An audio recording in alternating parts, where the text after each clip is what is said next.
मी अजूनही शेका पक्षामध्येच, महाविकास आघाडीतून बाहेर पडलोय. जे.एम. म्हात्रे.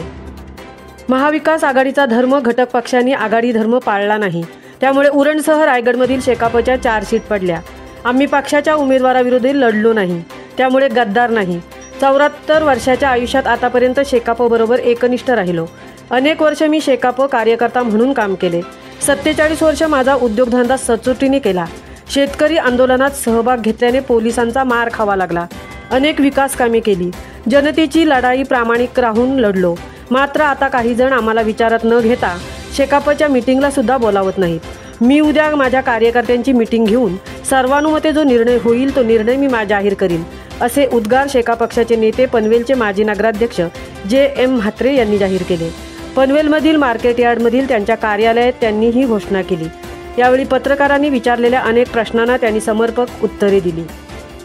निवडणूक आल्यानंतर गेल्या 27 मार्चला त्याच्या अगोदर एका इथल्या नेत्यांनी जे.एम. म्हात्रे आणि त्यांचे पुत्र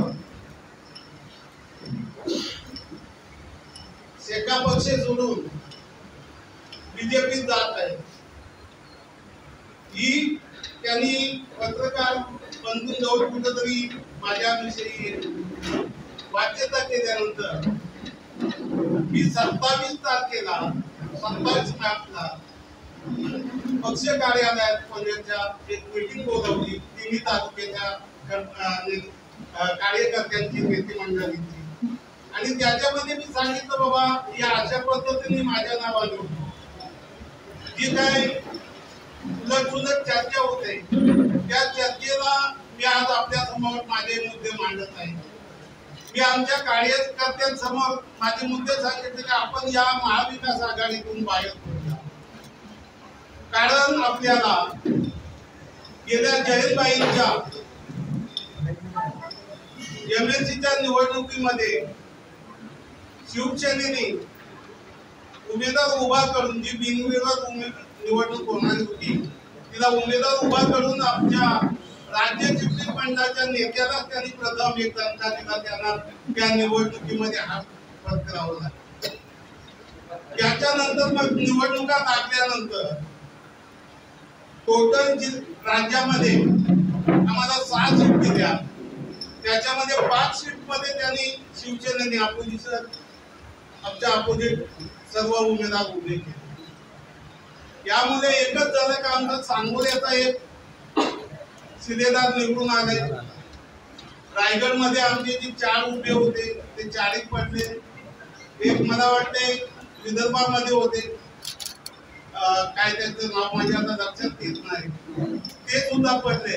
आम्हाला जवळजवळ रायगडमध्ये आज कुठल्या परिस्थितीत या महाविकास आघाडीच्या मंडळीकडून साथ मिळाली नसल्यामुळं आम्ही या निवडणुकीमध्ये हे झाल्यानंतर ही मीटिंग मी त्या मीटिंग मध्ये सांगितल्यानंतर आमच्या नेते मंडळीचा असा इतिहास असताना, जसा मी आहे, नारायण शेठ आहेत, बाजू शेठ आहेत, काशीनाथ पाटील, त्यांच्यासमोर ही चर्चा केल्यानंतर त्यांनी सांगितलं हा निर्णय आपण महाविकास आघाडीतून बाहेर पडण्याचा आपला होत नाही, आपल्याला चिटणीस मंडळाकडे जावं लागेल. सांगितलं 10-15 दिवसात चिटणीस मंडळाकडून आपण निर्णय घ्यावा. काय बोलतात, माझा वैयक्तिक मत आहे का आपण महाविकास आघाडीतून बाहेर पडावं. परंतु त्याला 15 दिवस झाल्यानंतर आम्ही जयंतबाईंच्या इथं गेलो, चौकेत गेलो होतो. मी बाजू शेठ, नारायण शेठ, काशीनाथ पाटील, आणि तिथं माझा हाच विषय मी मांडला की आपण महाविकास आघाडीतून बाहेर पडूया. जे तुम्हाला मगाशी सांगितलं, जयंतबाईंना फसवले, तिथं पाची यांच्या विरुद्ध उपयोग केले, सर्व त्यांच्यासमोर मांडल्यानंतर जयंतबाईंनी मला अशा पद्धतीने सांगितलं व तिथल्या सर्व कमिटीने की आपण इंडिया आघाडीत आहोत, आपण बाहेर पडू शकत नाही. मी तिथून आल्यानंतर परत 29 तारखेला मीटिंग लावली का आपण याच्या अगोदर सांगत होतो कधी का आपण काही झाला जिल्ह्यात, राज्यात, कुठेही झाला तरी पनवेल महाविकास आघाडी ही आपली कायम असते. हे करत असताना मला त्या मीटिंग मध्ये सुद्धा शेवटपर्यंत काय उत्तर तसा मिळाला नाही. त्या उत्तराची मी अपेक्षा करत होतो का आपण काहीतरी आमची स्थानिक नेते मंडळी गेली 20 वर्ष महाविकास आघाडीच्या सोबत आहोत, आपण त्या पद्धतीने काम करू आणि त्याचं उत्तर देऊ. पण मला उत्तर काही नाही. शेवटच्या याच्यात मला सांगितलं आपण महाविकास आघाडीतून बाहेर पडू शकत नाही. मग मी त्यांना सांगितलं मला महाविकास आघाडीत राहायचं नाही, मी बाहेर पडलो आणि मी शेका पक्षात आज सुद्धा आहे. अजून मी काय शेका पक्षातून बाहेर गेलेला नाही, महाविकास आघाडीतून बाहेर आलेला आहे.